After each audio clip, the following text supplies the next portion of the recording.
Hi everyone, it's QuickyBaby and welcome back to World of Tanks. Today I've got something completely different for you. You're seeing my first ever game in the Badger on my free-to-play account, and yeah, I'm using a 75% crew, except the commander.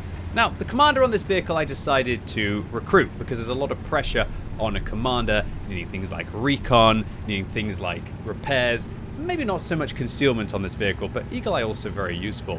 So I've recruited a special commander for this vehicle, but all of the other crew members are sitting at 75%.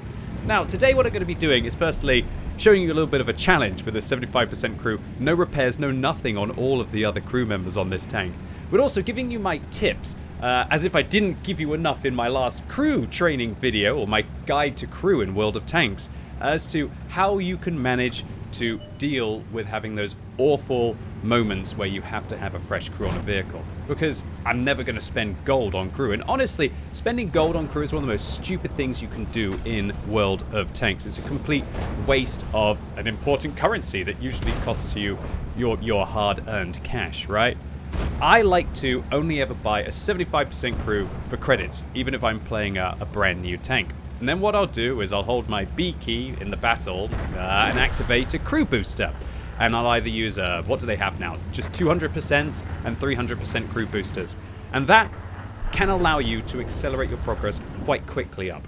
Another little tip that I have is that, as you will know, having watched my guide to crew, that the commander actually provides a 10% bonus to all of your other crew members.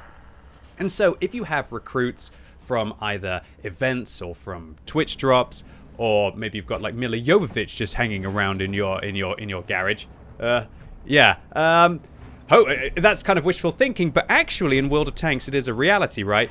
If you put the commander on a new vehicle, or you maybe move them from a crew that already has a lot of experience, then that will boost all of the other crew members by 10% of their crew skill. So that will be a 10% boost if the commander is at 100% to all of the other crew members. So the most important crew member to actually have at 100% on a tank will be the commander immediately. And you can either do that by recruiting a fresh commander from the barracks. I'm not saying about recruiting one for gold, but if you want to invest gold on a new crew, then it probably would be best to do it on the commander, especially on crews which have larger amounts of layouts with, you know, 2 loaders, a radio operator, driver, and a gunner as well, in addition to the commander. And so, even though all of my other crew members are at 75%, because they're getting the 10% commander bonus, they're effectively at 85, compared to if you'd had a 75% commander, where they'd only be getting a boost of 8% instead, meaning they would have about 83% effective skill, or exactly 83%, because it rounds up in World of Tanks. And so, the Badger here, it's got the highest DPM in the game, but as you can see, when you have a 75% loader and a 75% gunner, it doesn't really all seem that impressive, right? Kind of looks like as if I'm more of an AMX M454 if it was fully set up just with lower alpha damage. And the accuracy leaves something to be desired. So my other tips for when you've got crews like this is that your tracks are incredibly vulnerable. If you don't have the repair crew on a tank like this that really needs to keep its tracks up to not only keep moving but to keep its gun on target because it doesn't have a turret, it's of vital importance that you don't get locked down. And so what I'll often do on a new vehicle is I'll put a durability module on the tank. Not only will that help you if it's not a tier 10 tank and it needs to have upgraded tracks to be able to skip the tracks until last, but it will also allow you to repair your track at least a little bit quicker even without the repair crew. But more importantly, every time you repair using your repair kit, your tracks will be at full health, meaning it's going to take at least 2 shots to be able to retrack you unless you get incredibly unlucky. And so that durability device is just so amazing for new tanks, and it's what you see me also using here on the Badger. I believe I'm going for a gun rammer, durability, and turbo for this build, and it's really going to help me to not at least feel as if my tank is absolutely horrendous in my first ever battle on the Badger, Although in this kind of a situation, a bit of a tricky situation. You know, without that durability device, to all intents and purposes, maybe that artillery shell could have been able to track me. I would be so much more vulnerable, and oh dear, while stunned, what's that going down to? Probably about a 50% crew there with the stun, and you see that we miss at point blank range against the STR-V103B because my gun is damaged as well. And of course, I won't have skills like armor on my gunner, which is actually quite good on a Badger, but definitely a luxury to have and one of the last ones that you will take. And woof! Managed to get through that stressful situation, even with my Badger turning more like a ship right now, with that 75% driver and no clutch braking and no brothers in arms, and obviously, as it's my free-to-play account, no premium consumable. We still managed to get through that on top, picking up 3 kills and 3,500 damage. And we've even got our gun back as well. Look at that, like a fully repaired vehicle, apart from down to about 45% of its starting hit points, right? And so by setting your vehicle up like this, you can make it so that at least you're going to be at a disadvantage, but you're in a disadvantage where you still feel like you've actually got an opportunity to fight back. And while I personally don't agree that Wargaming added the durability device into the game, because it kind of makes it so that once you've got the vehicle fully set up, you don't really have to care. And I really think that tracking should be a viable option to be able to displace your opponents and be able to deal with them. It's something that's very useful, and it's meant to be like a decision in one of the more, should we say, high skill cap parts of the game, which has now been removed because Smork, I'm going to go and take the improved track hit points, and now I can repair my tracks in 4 seconds. But I can moan about it. It's definitely in a better position than it used to be. If anyone remembers way back in the day where you couldn't even use your repair kit multiple times in a battle, let alone having like 250% hit points on your tracks where the enemies have to shoot multiple times. Back in the day, it was one shot into the tracks, they used their repair kit, and if you tracked them again, then you could circle strafe them. I loved those times. It was a different kind of meta, but, you know, you've got to adjust and you've got to adapt. And even recently, I found that I was using the durability device on the IS-4 to great effect, where I got my 3rd mark of excellence on the IS-4. And I figured out that that tank is fast enough and it doesn't need a turbo for the vast majority of maps that it plays on. By dropping out the turbo on the IS-4, it actually gave me some of the best games I've ever had on that tank. Because that one's also a big side scraper. But, you know, maybe you'll see a more detailed video on the IS-4 later on, because we've got more to focus on here. And that is that, yeah, without the vents, and without Brothers in Arms, and without all the field mods on this tank, not only is it slow, but its view range is actually also horrendous. If I was on my main account here and I had that Brothers in Arms and I had the premium consumable, I wouldn't need to take coated optics. But just look at the free-to-play reality right now. And this is with a 100% commander. It's just absolutely horrendous to see that I've got about maybe 395, maybe 400 meters of view range here, which is just not going to be enough to be able to spot that Progetto at decent distances. But luckily, we are defending against an assault on the enemy team, and accordingly, that means that I can just relax, and we don't actually have to destroy all of the enemy vehicles.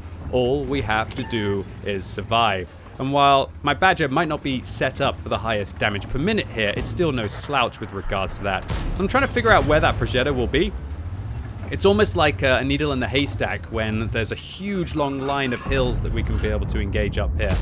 I ping the map as to where I think the Progetto will have spotted me, because he won't spot me until 445 meters. And so by pinging the map, I'll know where that is, and then I'll be able to aim at that location instead.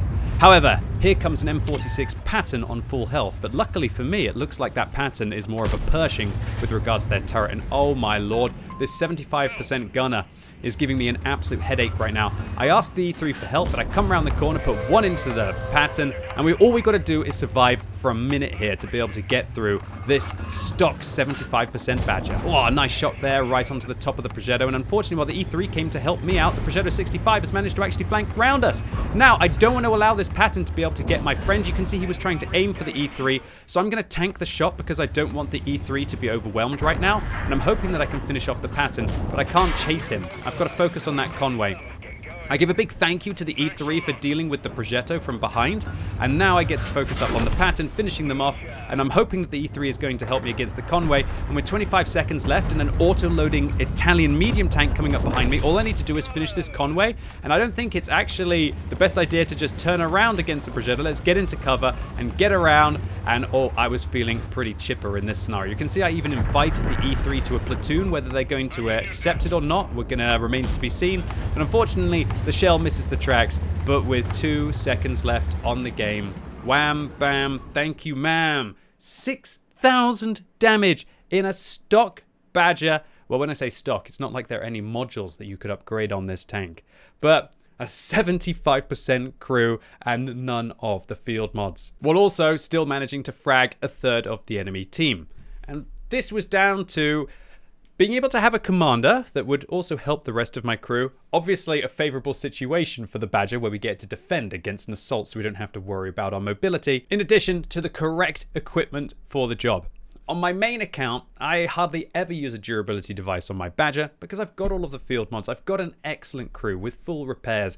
And repairs, I'm going to get my tracks back on in about 4 or 5 seconds anyway. And so I like to invest instead in the damage per minute and the vents to give an all-round combat capacity. For an account like this, in a situation like this, vents are just not going to cut it. And while we definitely sacrifice a lot of the view range and a lot of the all-round capacity of our vehicle, including the accuracy and the aim time, that is something that you have to do to maintain your mobility through not getting tracked. And boy, was this a feels good moment. You can see that my crew went straight from 75% up to 82% in a single game, as we did get a meaty amount of experience from a very decent round of World of Tanks. It obviously helped during the Christmas event to have plus 100% crew training, as well as also the fact that I was running the crew booster on this account. But I would thoroughly recommend that you do so. Wait until you're about to get that good game in that new crew and then activate a 100%, 200%, 300% booster, whatever you've got, and it will really help out. And you'll be very surprised how quickly you can turn a 75% crew into a 100% crew. And then as soon as you've achieved that, then you can manage to use a crew book on them and then hopefully get yourself either brothers in arms or at least some repairs. But at least until then, whack a durability device on a vehicle. You won't need to upgrade the tracks. You're not going to get locked down so much. And then you'll find that even with a bunch of turkeys for a crew and obviously one half decent commander, one very dashing half decent commander here, hopefully it's going to be enough to get you through to victory. Anyway, ladies and gents, boys and girls, that was it for today. Really hope you enjoyed this video. If you did, give it a thumbs up. If you didn't, give it a thumbs down. And yeah, I really want to just feature something different. Never thought that I would be playing a tier 10 tank with a vast majority of a 75% crew, but that, in the end, is what the Plays for Free account is. And through investing time on this account, I can learn new things to hopefully be able to help those of you out there who are free-to-play players or people who just want to end up with a big amount of gold on their account. And I'm sure a lot of you will be saying, how do you have 11,000 gold on a free-to-play account? Playing ranked. There you go. I saved the comment section. Anyway, as always, thank you so much for watching. You've been epic and hopefully I'll see you soon.